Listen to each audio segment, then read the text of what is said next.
Welcome to This Explainer. You know, we have an absolutely fascinating topic lined up for us today. Our goal right now is to capture the absolute essentials of Diane Kennedy's highly transformative financial book, Loopholes of the Rich, in 8 minutes or less. We're going to break down the exact strategies that wealthy individuals use to legally make more money and pay way less in taxes. Okay, let's dive into this. Negative $7,000. Yeah, you heard me right, negative. According to a recent study highlighted in the source material, this shocking number is the actual net worth of the average 50-year-old American. Think about that for a second. After working for 25 plus years, the average person hasn't just accumulated zero, they're actually going backward. They owe more than they own. And at 50, well, you've only got about 15 working years left to turn that massive ship around. Section 1. The Middle Class Nightmare. Working to pay others. Now, the book introduces us to this incredibly relatable couple, Ted and Ellen.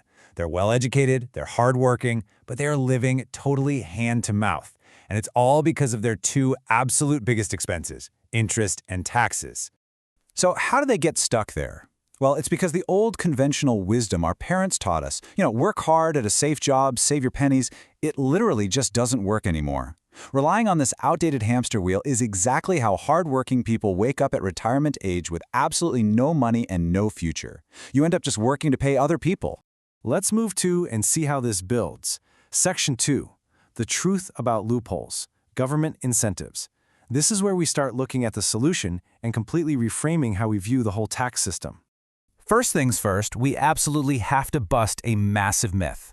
When most of us hear the word loophole, we immediately picture something shady, under the table, or frankly, illegal. But as the source text firmly points out, that is completely false. Loopholes are perfectly legal government incentives.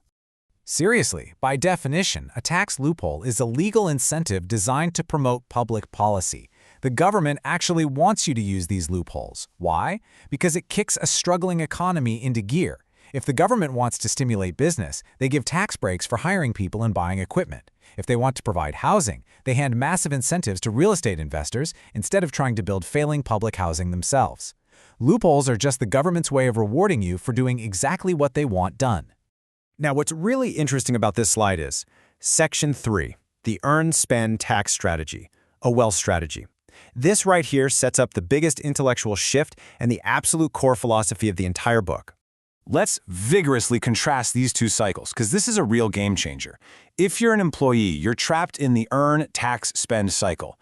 You earn a paycheck, the government immediately takes its cut before you even see a dime, and you just have to try and survive by spending whatever tiny scrap is left over. But if you have a business, you're playing by the earn, spend, tax rules.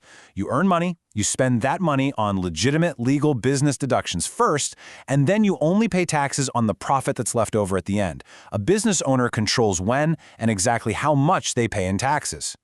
Section 4. 5 Steps to Freedom. Your financial plan. So how do we actually pull off this massive paradigm shift in real life? The author gives us a tactical framework.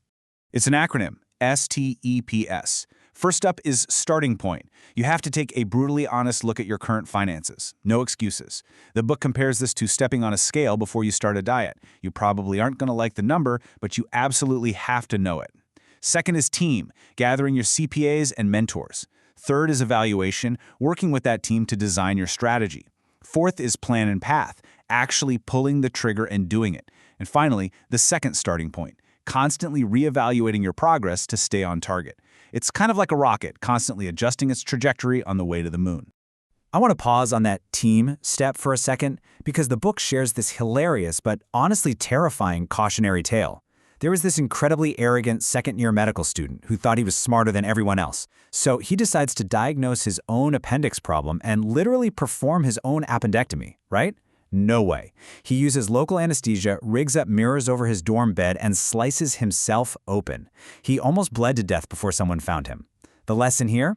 He was trained, he was confident, and he almost died trying to do it himself. When it comes to setting up tax strategies, never ever do it yourself. A professional team is absolutely non-negotiable.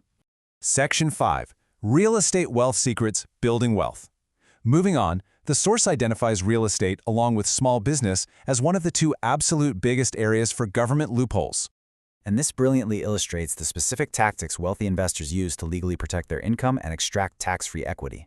Let's fire through a few. Say your business needs an office. You can buy a building through your own LLC and charge your business the highest reasonable rent.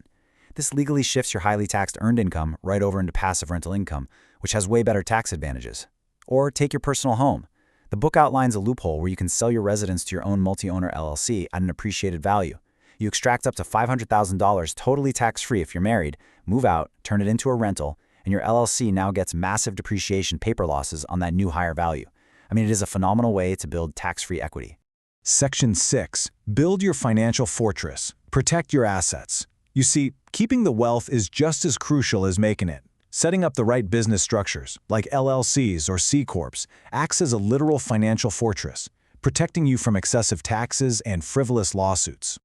So the crucial point is this final warning from the author. Never have the tax tail wag the economic dog. What does that actually mean? It means your tax planning must always make sound economic sense first. Don't go starting a business or buying property just for the tax breaks if the actual investment is terrible and loses you money. There has to be a genuine business purpose and a real intent to make a profit. Business purpose always comes first. Which brings us to a deeply provocative final question. Are you planning to be rich? If you're just relying on the old rules of being an employee, saving a couple pennies, and hoping for the best, well, you're planning to be average. And as we saw, average means a net worth of negative $7,000. But if you take control, build a solid team, start a business, and legally use the loopholes the government is practically begging you to use, you can fundamentally rewrite your financial future. Those legal loopholes are just waiting to be used. If you enjoyed this, subscribe to In 8 Minutes and never miss what matters.